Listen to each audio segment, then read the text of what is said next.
Exercise 1.1 का next question है question number 5। जांच कीजिए कि क्या किसी प्राकृत संख्या n के लिए संख्या 6 की पावर n अंक 0 पर समाप्त हो सकती है क्या। n कोई प्राकृत संख्या है जो 6 की पावर में लगी हुई है। दो कोई भी 1 2 3 4 5 कोई भी नंबर हो सकता है कि 6 की कितनी भी घात हो सकती है। 6 का वर्ग हो सकता है, 6 का क्यूब घन हो सकता है, 6 की घात 4 हो सकती है, 5 6 7 कुछ भी हो सकती है। ऐसे डिजिट जब घात का प्रसार करेंगे तो उसके बाद में आने वाली संख्या क्या 0 पर समाप्त होगी क्या, ये हमको पता करना है। तो सबसे पहले सॉल्यूशन में हम पता करते हैं। आइए, यदि कोई संख्या 0 पर समाप्त होती है तो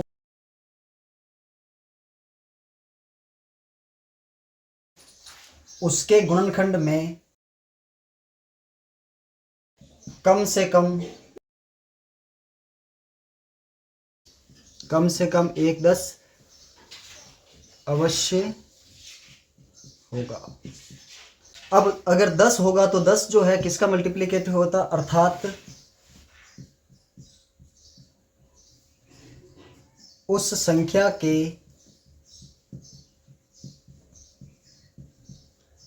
अभाज्य गुणनखंडों में 2 गुणा 5 का एक जोड़ा अवश्य होगा।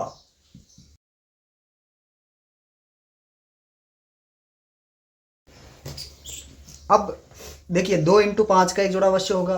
अब जो संख्या 6 है, क्योंकि 6 के गुणनखंड 6 की पावर n का लेते हैं, 6 power n is equal to 2 multiply 3 की पावर n होगा। क्योंकि 6 के आप चाहे जितने भी गुणनखंड करें, इसकी घात कितनी भी करें, लेकिन कि लेना कैसे है, 6 को हम 2 मल्टीप्लाई 3 में ले सकते हैं। इसमें 2 तो है लेकिन 5 नहीं है। 6 के किसी भी गुणनखंड में 5 का गुणनखंड में 5 नहीं विद्यमान नहीं होता है। इसका मतलब अगर 5 नहीं है तो फिर 2 इंटू 5 10 नहीं हो सकता, और 10 नहीं होगा तो 0 नहीं हो सकता। कम से कम एक 10 तो होना ही चाहिए। यहाँ पर 2 इंटू कम से कम एक बार 5 जरूर होना चाहिए, जो कि अवेलेबल नहीं है। इसीलिए ये जो संख्या है ये 0 पर समाप्त नहीं हो सकती। तो यहाँ लिखेंगे 6 की power n is equal to 2 into के गुणनखंड में 5 विद्यमान नहीं है। 6 की पावर n 5 पर समाप्त नहीं होगा। अंक गणित की आधारभूत प्रमेय की अद्वितीयता हमें यह बताती है कि 6 की पावर n के 2 और 3 के अतिरिक्त कोई भी अन्य अभाज्य गुणनखंड नहीं हो सकते।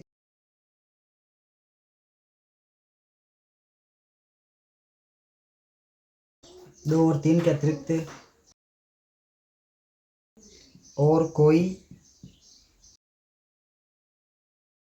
अतः 6 की पावर n अंक 0 पर समाप्त नहीं हो सकती।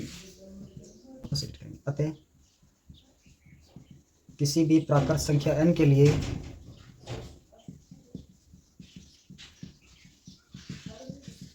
सिक्स की पावर n 0 पर समाप्त नहीं हो सकती, 0 पर समाप्त नहीं हो सकती है। ओके जी, यह आपका 5th क्वेश्चन था जिसका आंसर ये था। इस प्रकार से आपको कोई भी क्वेरी डाउट हो तो आप कमेंट्स में पूछ सकते हैं हमसे। व्याख्या कीजिए कि 7 into 13 into 7 into 11 into 13 plus 13 और 7 into 6 into 5 into 4 into 3 into 2 into 1 plus 5 भाज्य संख्या क्यों है। हमें ये बताना है कि ये भाज्य क्यों है। तो सबसे पहले तो हमें ये पता होना चाहिए कि भाज्य और अभाज्य होते क्या हैं। देखिए, भाज्य संख्या वो होती है जो खुद के और एक के अलावा जिसमें और किसी तीसरी संख्या का भाग जाना पॉसिबल होता है, उसे भाज्य संख्या कहते हैं। और अभाज्य संख्या में उसके केवल और केवल 2 ही गुणनखंड होते हैं, एक तो एक होता है, एक वो खुद होती है। जैसे अगर हम 11 को टुकड़े करें तो 11 के टुकड़े केवल 1 इंटू 11 ही हो सकता है, इसके अलावा कोई उस दूसरी संख्या नहीं हो सकती। लेकिन इसकी जगह पर अगर 10 हो तो 10 का 1 हो सकता है, फिर 2 हो सकता है, फिर 5 हो सकता है, फिर 10 हो सकता है। तो ये 4 जो गुणनखंड है हमने इनके बता दिए हैं। तो ये इसीलिए इसको भाज्य बोलते हैं, इसको अभाज्य बोलते हैं। अभाज्य के अंदर केवल 2 ही गुणनखंड होते हैं, कम से कम 2 गुणनखंड होते हैं। और भाज्य के अंदर कम से कम 2 से अधिक 3 गुणनखंड, यानी 3 से 2 से ज़्यादा होने चाहिए। 2 से ज़्यादा जिसके गुणनखंड है वो भाज्य संख्या कहलाती है। तो हम अगर इन संख्याओं में ये प्रूव कर दें कि इनके जो गुणनखंड है वो 2 से ज़्यादा है संख्याएं हैं, तो फिर ये संख्याएं जो है हम इन्हें भाज्य।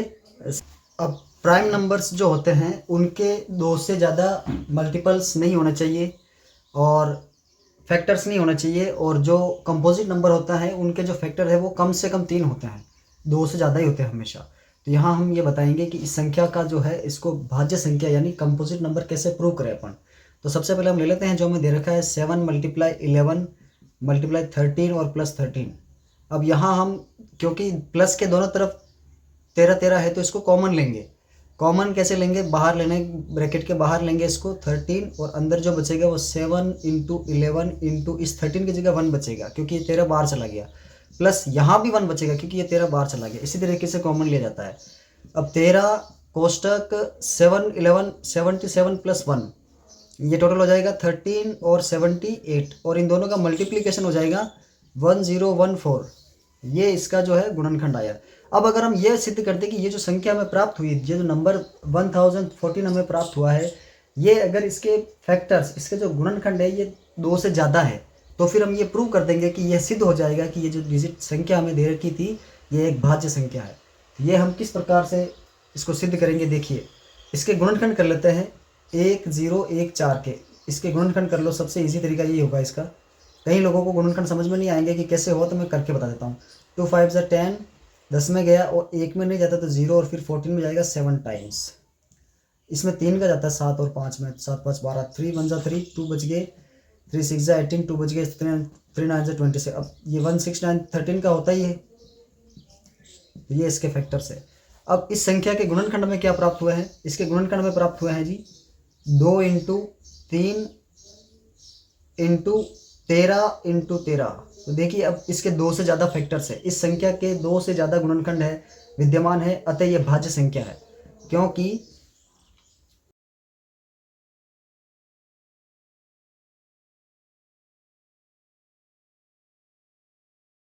इसलिए यह एक भाज्य संख्या होगी। यह एक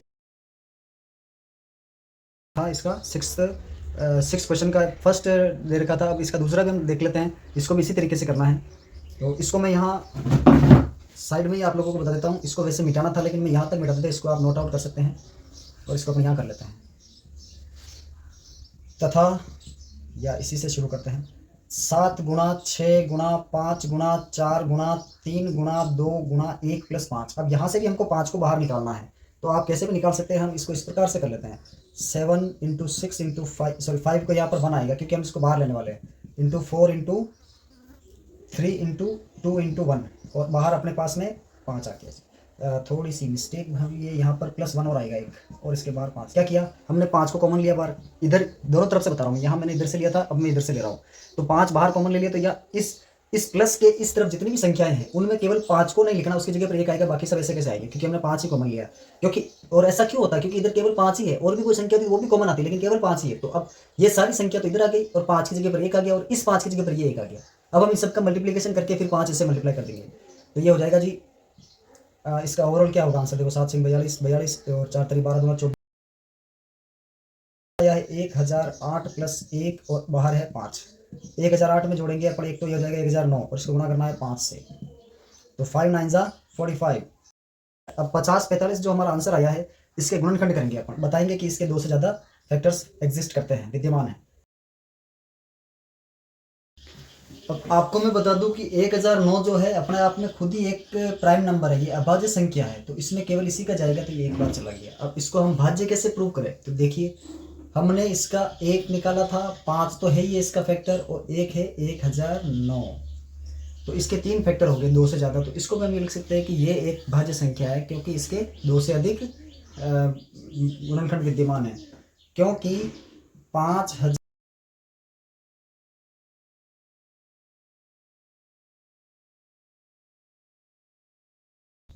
इसलिए यह एक भाज्य संख्या होगी।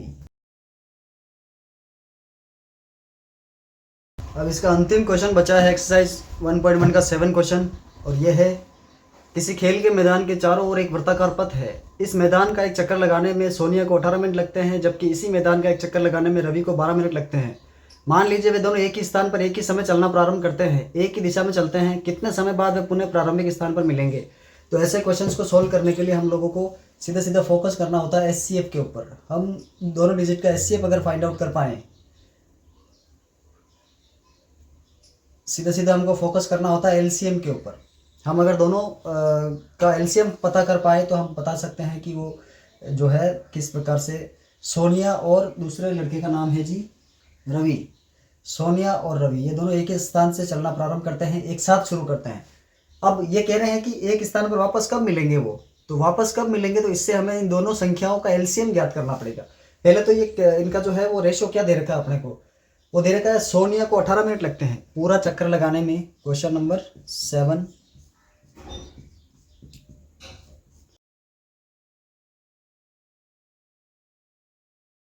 इक्वल्स टू 18 मिनट, और रवि एक चक्कर में समय लेता है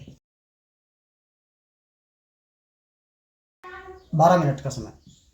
अब हम इन दोनों का गुणनखंड पता करते हैं। 18 के फैक्टर्स होते हैं, ये होंगे जी 2 इंटू 3 इंटू 3, और 12 के फैक्टर होंगे जी 2 इंटू 2 इंटू 3। अब आप देख सकते हैं इन दोनों का LCM पता करते हैं हम। LCM कैसे पता चलेगा, 2 एक बार, 2 दो बार, हमको लेना है 2 बार। 3 2 बार, 3 एक बार, हमको लेना है 2 बार। LCM में ज़्यादा बार लेते हैं, आप जानते हैं, पहले की वीडियोस देख सकते हैं। 2 2 जा 4, 2 3 जा 12, 12 3 जा 36, तो इसका आंसर आया 36। यानी वे दोनों एक साथ 36 मिनट बाद मिलेंगे। वे दोनों चलना प्रारंभ किया, 36 मिनट के बाद वे दोनों एक ही स्थान पर इस जगह पर वापस आएंगे। ये हमारा जो है लास्ट क्वेश्चन था, और ये एक्सरसाइज 1.1 कंप्लीट है।